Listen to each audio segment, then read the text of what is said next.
మనలో మనందరికీ తెలుసు, యూజువల్లీ సైబర్ క్రైమ్ గురించి వినే ఉంటాం, డైలీ న్యూస్ పేపర్స్ లో చూసే ఉంటాం.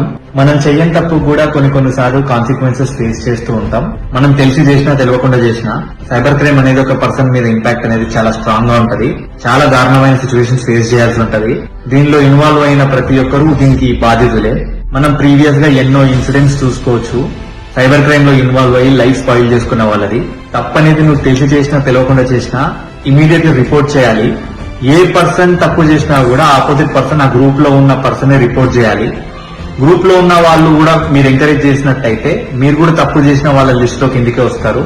ఎదుటి వారి కంటెంట్ ని వాళ్ళ పర్మిషన్ లేకుండా, వాళ్ళ యాక్సెస్ లేకుండా వాళ్ళ వీడియోస్ ని మీరు మిస్యూజ్ చేసినట్టయితే సెక్షన్ 379 ఐపీసీ ప్రకారం non bailable stealing property belonging to another person punish చేసే రైట్స్ అండ్ అథారిటీ వాళ్ళకుంది.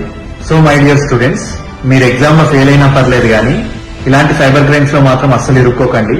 పోతూ మీరు చాలా కాన్సిక్వెన్సెస్ ఫేస్ చేయాల్సి ఉంటది. నాకున్న ఎక్స్పీరియన్స్ తో నేను మీకు ఈ వర్క్ షేర్ చేయాలనుకుంటున్నాను. రీసెంట్ గా R18 రెగ్యులేషన్ ప్రొటెస్ట్ లో నేను కూడా ఒక పర్సన్ నే. గ్రేస్ మార్కుల విషయంలో కూడా 30 గ్రేస్ మార్క్స్ విషయంలో కూడా ఫైట్ చేసింది కూడా నేనే. మీకు ఏ ప్రాబ్లమ్ తో ఫేస్ చేస్తున్నా కూడా మీరు మాకు అప్రోచ్ అవ్వండి, కానీ ఇలా ఇంకొకరి కంటెంట్ ని మాత్రం హ్యాక్ చేసి సైబర్ క్రైమ్ లో మాత్రం అసలు ఇరుక్కోకండి. అందరు ఎఫెక్ట్ అవుతారు.